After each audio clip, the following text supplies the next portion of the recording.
हमने last class में जो पढ़ा था वो पढ़ा था हमने अकाउंटिंग स्टैंडर्ड 9, जिसका कि नाम है रेवेन्यू रिकॉग्निशन। इसमें हमने कई बातें पढ़ी थी। वो जो बातें पढ़ी थी वो कौन कौन सी बातें थी? एक तो हमने स्कोप की बात की थी कि ये स्टैंडर्ड किस पर अप्लाई करता है और किस पर नहीं। तो ये जो बात है स्कोप की, ये किसके लिए इंपॉर्टेंट है? एमसीक्यू के लिए इंपॉर्टेंट है। ओके, एमसीक्यू के लिए इंपॉर्टेंट है कि आपको पूछ सकता है किस पर अप्लाई होता है और किस पर नहीं होता। तो मुझे बताओ, ये applies to sale of goods, याद ही नहीं आ रहा इसके बाद क्या था? Rendering of services, interest, dividend and royalty, ये इन पर अप्लाई होता है। अच्छा, ये किस पर अप्लाई नहीं होता? आउट ऑफ स्कोप क्या क्या है? कौन कौन सी चीजें आउट ऑफ स्कोप हैं? हायर परचेज एंड लीजेस, इस पर अप्लाई नहीं होता। और किस पर अप्लाई नहीं होता? फटाफट से बताओ। कंस्ट्रक्शन कॉन्ट्रैक्ट्स पर अप्लाई नहीं होता। और किस पर अप्लाई नहीं होता? सरकारी चंदे पे अप्लाई नहीं होता। और किस पर अप्लाई नहीं होता? इंश्योरेंस के बिजनेस पर अप्लाई नहीं होता। इंश्योरेंस का बिजनेस कौन सा हुआ भला? जैसे LIC, ठीक है। तो इसका मतलब LIC पर अप्लाई नहीं होगा, LIC पर अप्लाई नहीं होगा, ठीक है। लेकिन अगर मान लो मेरे को कमीशन मिलती है इंश्योरेंस के धंधे पे, तो मुझ पे अप्लाई होगा। I hope you understand. ऐसा नहीं कि वर्ड इंश्योरेंस देखते ही नाचना शुरू कर दो, नहीं होगा, नहीं होगा भाई। अल्टीमेटली इंश्योरेंस के बिजनेस में होने वाले रेवेन्यू पे अप्लाई नहीं होगा। ओके, ऐसे ही गवर्नमेंट ग्रांट, अगर आपको चंदा मिलता है तो चंदे के लिए अलग स्टैंडर्ड है, इन कंस्ट्रक्शन कॉन्ट्रैक्ट के लिए अलग है। इनके लिए कौन कौन से स्टैंडर्ड है? इसके लिए 19 है, इसके लिए AS7 है, इसके लिए अकाउंटिंग स्टैंडर्ड 12 है। वो इसको डील करते हैं। अगर मैं एक्टिविटीज वाइज कहूं तो हमारे पास जो नॉन करंट एसेट्स हैं, मुझे बताइए कौन कौन से नॉन करंट एसेट्स होते हैं? नॉन करंट एसेट्स क्या है? हाँ, हर्ष, इंश्योरेंस कंपनी को ब्याज का धंधा मिलेगा तो कवर हो जाएगा। ओके, सिर्फ इंश्योरेंस के बिजनेस पे अप्लाई नहीं होता। नॉन करंट एसेट्स में हमारे पास प्रॉपर्टी, प्लांट एंड इक्विपमेंट, और कौन है इसके अंदर? और हमारे पास, मतलब नॉन करंट की बात चल रही है, इन्वेस्टमेंट्स,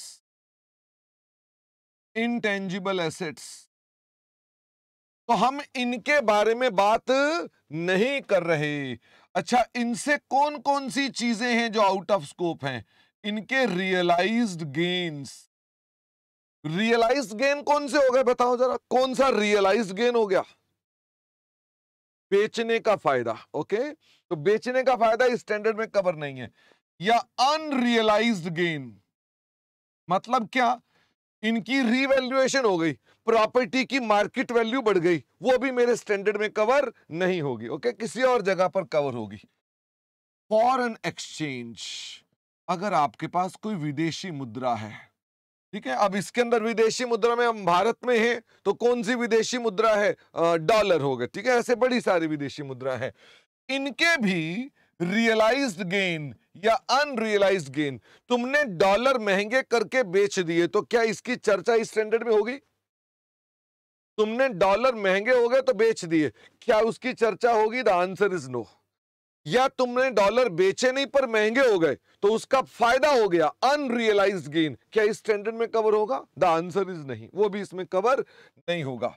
लायबिलिटीज, जैसे कि क्रेडिटर्स, मान लो क्रेडिटर ने आपको कुछ पैसा छोड़ दिया, उन्होंने आपको डिस्काउंट दे दिया, क्या इस स्टैंडर्ड में कवर होगा? फटाफट से बताओ। क्रेडिटर ने कोई पैसा छोड़ दिया तो इसमें कवर होगा? द आंसर इज नो, वो भी इसमें कवर नहीं होगा। और इसके अलावा अगर मान लो क्रेडिटर हमें पैसा छोड़ देंगे, क्या ये इसमें कवर होगा? The answer is no. LIC में क्या कवर होगा? LIC में जैसे कि आप अपना लाइफ इंश्योरेंस कराया हुआ है क्या रोहित? तुमने अपना इंश्योरेंस कराया हुआ है कि नहीं कराया हुआ? अगर तुमने अपना इंश्योरेंस कराया तो तुमने प्रीमियम पे किया होगा। तो वो जो प्रीमियम पे किया है वो इंश्योरेंस कंपनी की कमाई है कि नहीं है, कौन से AS में है? मैंने कहा वो आउट ऑफ स्कोप है। ओके, चलिए। अच्छा, और वैसे ही हमारे स्टॉक पर भी एक गेन डिस्कस नहीं होगा। एक होगा, एक पर अप्लाई होगा, एक पर नहीं होगा। जरा बताओ, स्टॉक को बेचने वाला नहीं, इसकी बात नहीं कर रहा मैं।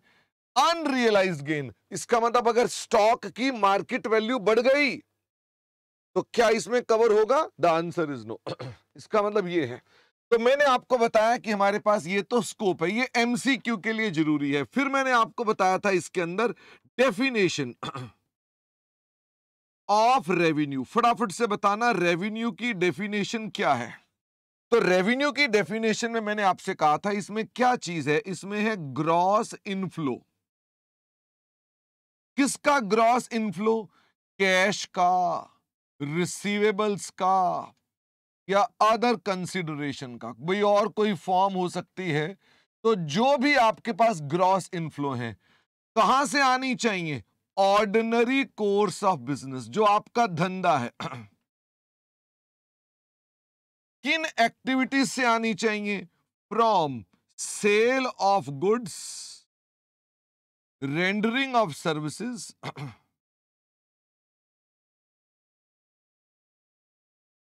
या इंटरेस्ट, डिविडेंड, रॉयल्टी। यानी ये मैंने आपके साथ बात करी। यहीं पे फिर मैंने आपके साथ कुछ इंपॉर्टेंट बातें भी बताई थी डेफिनेशन के अंदर ही। मैंने क्या बोला? GST इज रेवेन्यू और नॉट रेवेन्यू। मैं भूल गया। GST इज, मैं भूल गया, इज रेवेन्यू और not revenue? Is not revenue.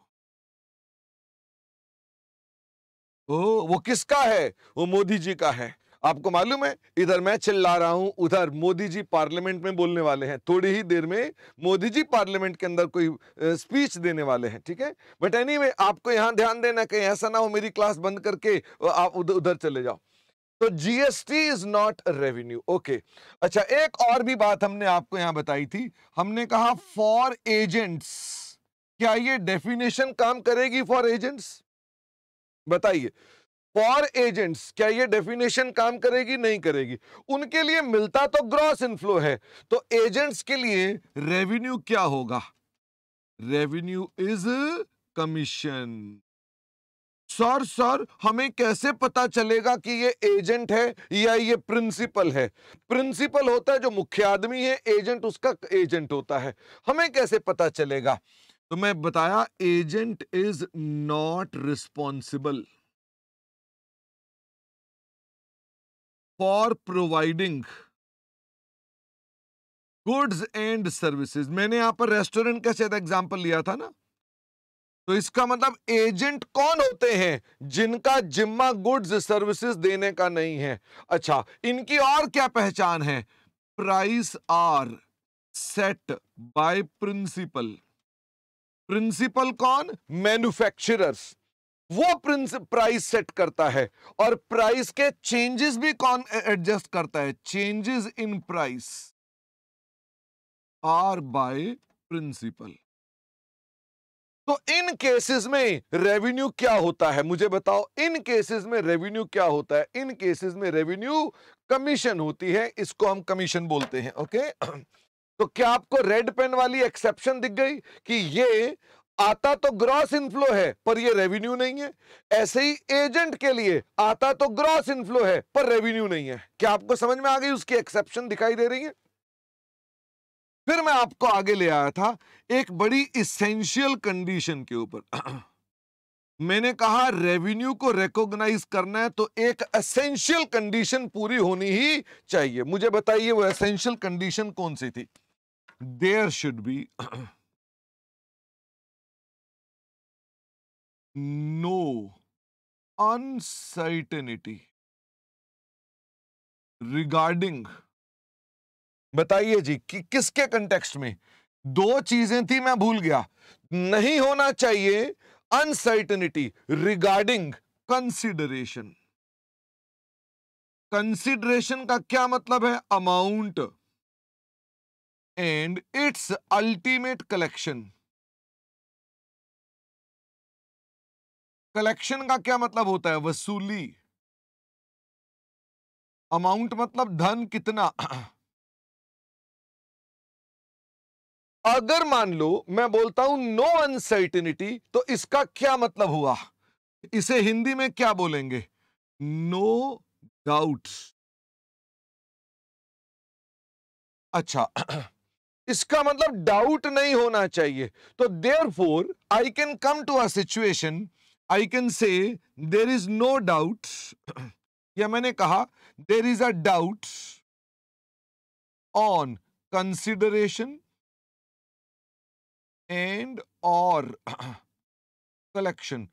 फटाफट से बताओ, रेवेन्यू बुक हो सकता है कि नहीं? There is a doubt on consideration and collection. Ultimate का मतलब होता है आखिरी में, ठीक है? तो आप रेवेन्यू बुक कर सकते हैं? No revenue recognition. अच्छा, मुझे ये बताइए, I have certainty on consideration and collection. मुझे किसी ने पक्का पक्का वादा कर दिया है, किसी ने कह दिया पक्का वादा रहा, वादा रहा सनम। सर्टेनिटी है, वो कह रहे जी हमारा पक्का वादा है, क्या करेंगे?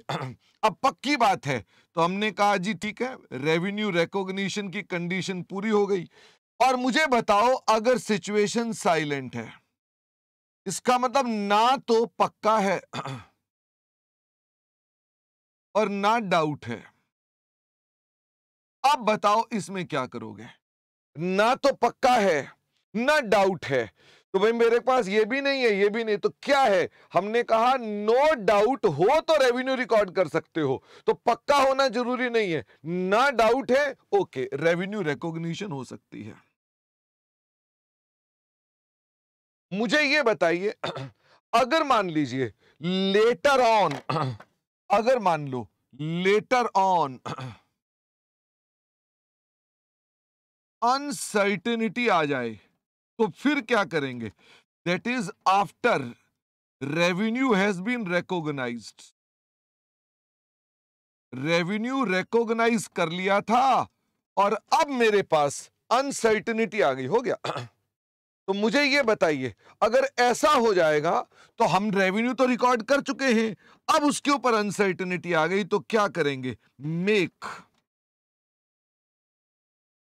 Provision for bad and doubtful debts. Bad doubtful debts, या आप बैड डेट्स बुक कर दो। अगर आपको पक्का पता चल गया कि पैसा नहीं देगा, तो क्या बना दो? बैड डेट्स बनाओ। क्या ये भी एक हमारा जो पॉइंट है, ये स्पेशल पॉइंट था? जैसे ऊपर वाला एक स्पेशल पॉइंट था, तो ये भी एक स्पेशल पॉइंट था इसके कंटेक्स्ट में कि साहब आपके लिए ऐसा ऐसा होता है। मैंने आपसे कहा कि सेल ऑफ गुड्स में क्या करना है? अगर सेल ऑफ गुड्स हो तो कंडीशन कौन कौन सी पार होनी चाहिए? क्या एसेंशियल कंडीशन, यानी ये जो नीले रंग से लिखा हुआ है, ये तो पार होनी चाहिए, शुड बी सेटिस्फाइड। बोलो हां। इसका मतलब हमारे पास कोई डाउट नहीं होना चाहिए। अच्छा, इसमें एक और भी कंडीशन बताई थी सेल ऑफ गुड्स के कंटेक्स्ट में। हमने क्या बोला था? Property has been transferred. अब मुझे ये बताओ, जनरली ये कैसे ट्रांसफर होती है? अगर कोई आपसे पूछे कि ये कैसे ट्रांसफर होती है, तो जनरली ये ट्रांसफर होती है बाय डिलीवरी। बट क्या ऐसे सिचुएशंस आ सकते हैं कि हमारे पास डिलीवरी और नो डिलीवरी? हमने अपने गुड्स को रिस्क एंड रिवॉर्ड से ट्रांसफर कर दिया, रिस्क रिवॉर्ड ट्रांसफर्ड। हमने रिस्क एंड रिवॉर्ड ट्रांसफर कर दिया, डिलीवरी करी या पहले कर दी थी, कोई दिक्कत नहीं है। क्या आपके लिए अगर आपको क्वेश्चन वाला इसके बारे में बताए तो क्या ये इंपॉर्टेंट पॉइंट है? यस। अच्छा, अगर वो रिस्क एंड रिवॉर्ड ना बताए तो फिर क्या देखोगे? अगर मान लीजिए रिस्क ये ना बताए तो फिर क्या देखोगे? फिर आप जनरल रूल लगाओगे। इसका मतलब मेन रूल जो है वो यही चलता रहता है। लेकिन अगर मैं आपको बारीकी से बताना शुरू कर दूंगा, मैं डिलीवरी के बारे में बताऊं या ना बताऊं और इसके बारे में बताना शुरू कर दूं, तो इसको आप नमस्ते करें, ये आपके लिए ज्यादा इंपॉर्टेंट है। ओके, मतलब मैं क्वेश्चन में डिलीवरी की बात करूं ना करूं, साथ में रिस्क एंड रिवॉर्ड की बात शुरू कर दूं, तो आप इंपॉर्टेंस किसको दोगे? डिलीवरी वाली बात को कि रिस्क वाली बात को? आप इंपॉर्टेंस रिस्क वाली बात को दोगे। ये हमारे लिए इंपॉर्टेंट कंटेक्स्ट होता है। हम इसके कंटेक्स्ट में देखते हैं कि हमारा रेवेन्यू कैसे रिकॉर्ड होता है। पिछली क्लास में यहां तक की बातें हमने आपके साथ की थी, बिल्कुल ठीक हो गया? क्या अब हम आगे चल सकते हैं? ये मैंने वीडियो यहां तक का बना दिया है और ये मैंने वीडियो को यहां कर दिया है स्टॉप।